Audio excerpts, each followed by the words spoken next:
Bit of a theme this morning for you guys, an embarrassing cup exit as a giant club hits a new low. But we're talking Rangers now, not Manchester United. They were dumped out of the Champions League, losing 6-0 at Club Brugge. It is their joint worst loss in Europe, and they will exit the competition 9-1 on aggregate. After the game, Russell Martin, their manager, called it one of the toughest nights in football and said it will get even worse. Fans protesting with banners.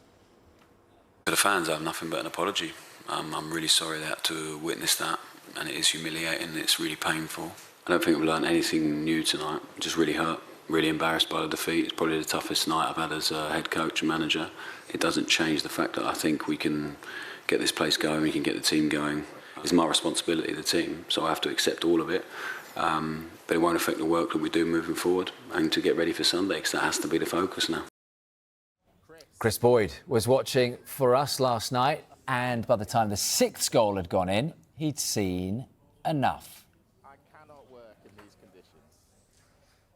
There we go, a cardboard cutout of Chris Boyd. That's what everyone wants in their front room, isn't it? Let's speak to a Rangers fan now, Martin Ramsey. Martin, good morning to you. I've spoken so much this week about Russell Martin.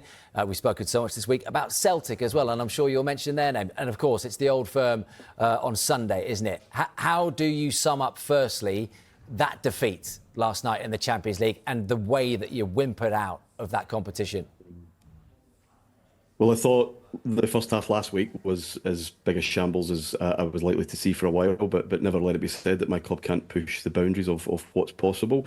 Last night was humiliation, it was embarrassment, as many people have said. I think you even saw in the tunnel, the players just looked nervous. They too many asked to do jobs they can't do. The few that probably could do the jobs in that kind of system aren't supported anywhere near enough, and they're very young. It is not a good combination. So many basics. You know, leadership, communication, players just chucking it, did not want to be there. And Brugge are a handy team, and we're up for that last night as well. And yeah, put that onto the mix, and that's what's happened. So. Martin, before Charlie comes in, let me just bring you this update, which I'm just getting now. Rangers head coach Russell Martin retains the support of the Ibrox board, we are hearing this morning. Sky Sports News understands that his position is not under consideration ahead of Sunday's Old Firm clash against Celtic at Ibrox. Rangers have won, as you know, just 3 of their 10 matches under Russell Martin, who has made the worst start as a permanent Rangers manager. It's believed that the US ownership group, including chairman Andrew Kavanagh, were already planning to attend the Old Firm game on Sunday. Your reaction, Martin, to that? Retains the support of the Ibrox board. Is that the right call? Well, it's no surprise. I don't think Rangers were ever going to make that move with Sunday and an international break following that. I don't think that was ever going to be realistic. And clearly, if there's another bad result on Sunday, that pressure really does get into untenable territory. You could read that as the famous vote of confidence, and we've heard that before many, many times. I'm still undecided with these new owners, and I'm still undecided whether they, because of that slight detachment, literally in terms of the Atlantic Ocean, that they will try and hold the course for as long as possible. They will have understood that the start was going to be bad. I knew they were coming on Sunday. I think they're going to feel just what that's like in reality for the thousands of fans who have to live it. And it's not abstract, it's not on paper, it's real life. Yeah, Martin, on that one, as I see it, they're obviously going to be there. They're going to feel it. They're going to see the atmosphere that's there, that's boiling. It's been boiling for a while now. They have backed him. Look, if you get beat at the weekend, then there's 9 points, and it's in a situation where there's almost no looking back. I'm just picking up on what you said before regarding the players chucking it when they go on the pitch. When I see them play on that pitch, I see them in the position that the manager's putting them in. They have no belief in what the manager's doing. No belief in how he wants them to play, and ultimately that is showing in league form and in cup competition that you've just been knocked out of. So ultimately I see you now in a position where the direction that the manager wants to go and the players think they can go are completely different. And the outcome now will be ultimately what the board react at the weekend and what kind of result. Celtic have had a terrible result also in the week, but ultimately Rangers is worse because ultimately it was 9-1 on aggregate. Was it the joint third highest aggregate score? It's a joint record. Yeah. It's a joint record score. The score lines take the headlines and they feel worse than a narrow 1-0 win, or a couple of goals in over aggregate. going out to Bruges is not, in the long and short of it, is not a disaster compared to what happened on Tuesday night, perhaps.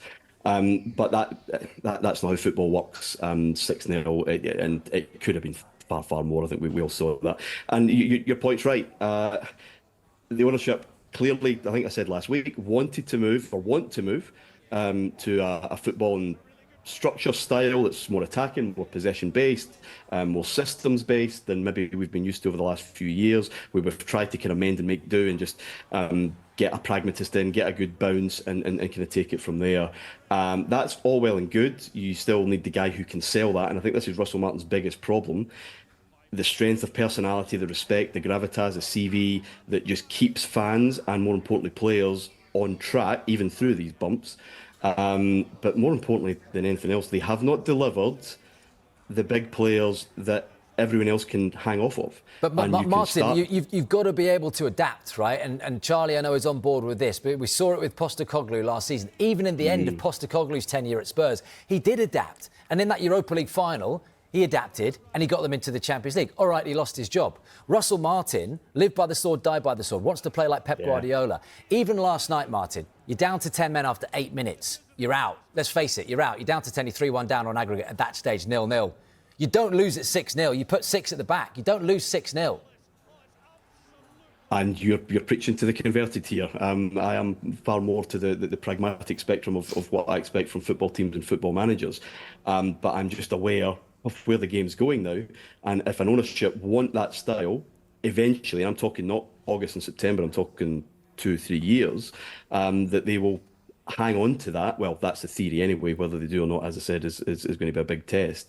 But yeah, you could see that nothing was going to change. It's the biggest criticism of managers at that end of the spectrum, that it's my way or the highway, and it leads tonight to that. So is it naivety from the Rangers owners, from the Rangers board, to then think that this was going to work overnight? Because I mean, it seems to me that Rangers fans weren't having him from literally day one. He got appointed on the 5th of June. He's been there 2 minutes.